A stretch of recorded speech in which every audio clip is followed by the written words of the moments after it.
Everybody asking how we doing, say we good. Don't need no one to tell me how to live just like they would. It ain't their business, but they in it, I don't know why. Revolved around my life after I found another.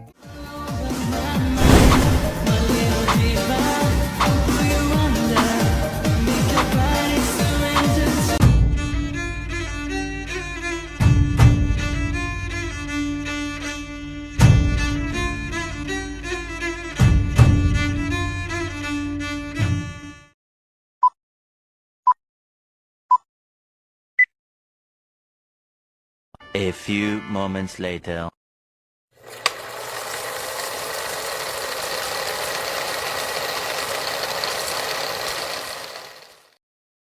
Assalamualaikum warahmatullahi wabarakatuh. Di sini saya akan menjelaskan tentang resistensi perubahan. Oke, baik, langsung ke materi pertama, yaitu tentang pengertian resistensi perubahan. Dapat dilihat di slide pertama ini, dijelaskan bahwa resistensi perubahan adalah sikap atau perilaku menentang, menolak atau menghindari perubahan baik dalam konteks individu maupun organisasi. Hal ini mencerminkan ketidaksetujuan, ketidaknyamanan atau keengganan terhadap ide atau implementasi perubahan sebuah organisasi. Nah, dari penjelasan tersebut dapat diambil kesimpulan bahwa resistensi itu dapat diartikan sebuah penolakan terhadap perubahan. Secara simpelnya, secara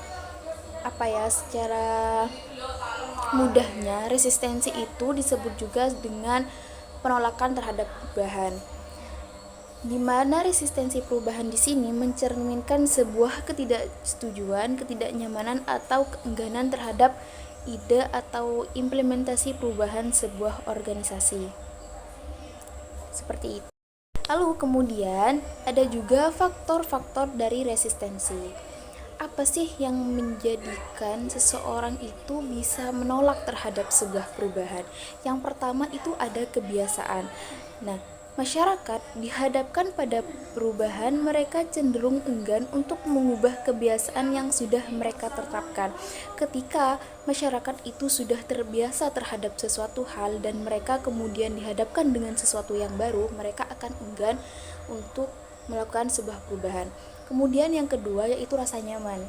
Jika situasi saat ini bisa memberikan rasa aman dan kebutuhan masyarakat akan keselamatan relatif tinggi, kemungkinan besar akan terjadi penolakan terhadap sebuah perubahan. Nah, artinya ketika masyarakat sudah merasa aman, masyarakat itu sudah tidak lagi dengan yang namanya sebuah perubahan, sehingga masyarakat itu menolak terhadap perubahan.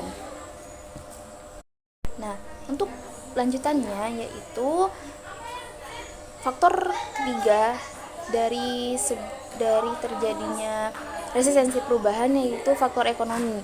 Faktor-faktor ekonomi yang memicu resistensi antara lain turunnya penghasilan, kenaikan gaji tidak sesuai harapan, dan naiknya biaya transportasi.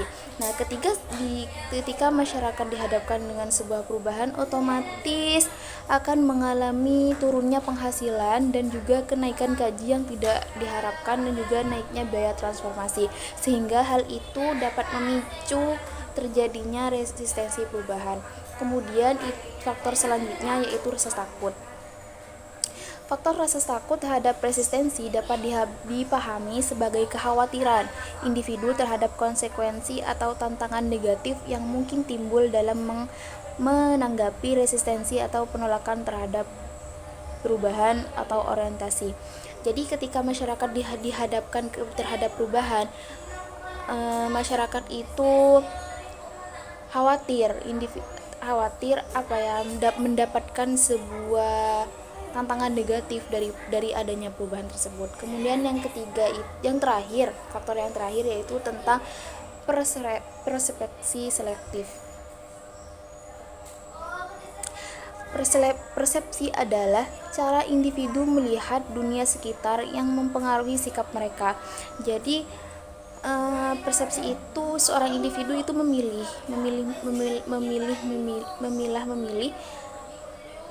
sehingga dapat memicu terjadinya sebuah resistensi perubahan. Nah, kemudian apa sih bahayanya resistensi? Yang pertama yaitu resistensi itu bisa menular. Menular dalam artian ketika ketakutan terhadap perubahan menjadi topik pembicaraan dalam organisasi, sehingga tanpa disadari hal tersebut akan dengan cepat menular dan mempengaruhi organisasi tersebut, sehingga dapat menyebabkan penurunan kerja dan produktivitas para staf.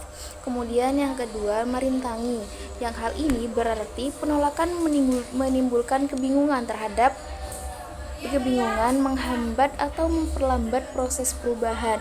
Misalnya di sekolah, hal tersebut merupakan penghambat atau menghambat kurikulum ketika ada perubahan kurikulum atau hal yang lain, dan itu dapat memperlambat implementasi dari kurikulum yang akan diterapkan. Kemudian yang terakhir, bahayanya dari resistensi itu dapat melumpuhkan dalam arti kegiatan atau tugas pokok tidak menjaga organisasi berjalan bagaimana mestinya.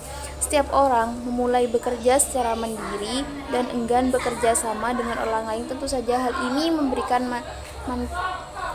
tidak memberikan manfaat apapun kepada fasilitas tersebut. Kemudian apa sih tingkatan dari resistensi perubahan? Di sini tingkatan dari resistensi perubahan ada 4. Yang pertama yaitu acceptance atau penerimaan. Nah, pada tingkatan ini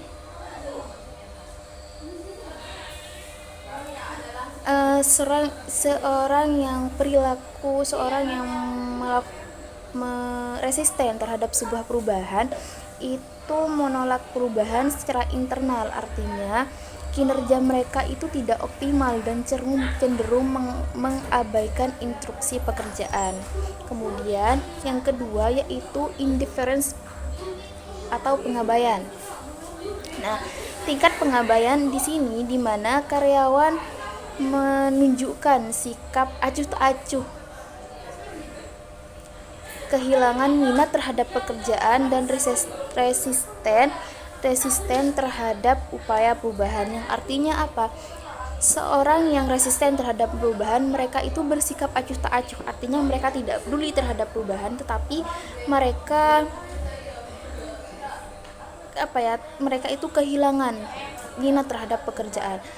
Kemudian yang kedua yaitu pasif resisten. Resisten pasif di sini di mana karyawan menolak belajar, melakukan kegiatan dengan semisal mungkin, dan menolak perubahan tanpa melanggar secara terang-terangan. Artinya, resistensi pasif di sini, seseorang yang resisten terhadap perubahan itu menolak, tetapi mereka tidak dilakukan secara terang-terangan. Berbeda dengan tingkatan resistensi yang terakhir yaitu resistensi aktif atau aktif resisten, di mana karyawan di sini menolak secara terang-terangan terhadap perubahan, bahkan mereka bisa melakukan sebuah sabotase terhadap organisasi itu ketika seorang yang resisten terhadap perubahan itu sudah menolak seperti itu. Lalu bagaimana cara mengatasi sebuah resistensi perubahan? Di sini Kotler Schlesinger mengidentifikasi beberapa cara untuk mengatasi resistensi terhadap perubahan. Yang cara-cara tersebut meliputi pendidikan dan komunikasi, partisipasi dan keterlibatan, kemudian fasilitas dan dukungan, negosiasi dan kesepakatan, manipulasi dan kooptasi, serta pemaksaan eksplisit dan implisit. Nah, pendekatan ini bertujuan untuk memahami dan melibatkan anggota organisasi dalam proses perubahan, memberikan dukungan dan inisiatif, serta memaksa jika diperlukan. Namun, cara untuk mengatasi resistensi perubahan di sini kita bisa lihat dari kondisi dari resistensi perubahan tersebut. Mungkin hanya itu yang dapat saya sampaikan. Semoga apa yang saya sampaikan bisa bermanfaat bagi saya tentunya dan juga bagi Everybody asking how we doing, say we good. Don't need no one to tell me how to live just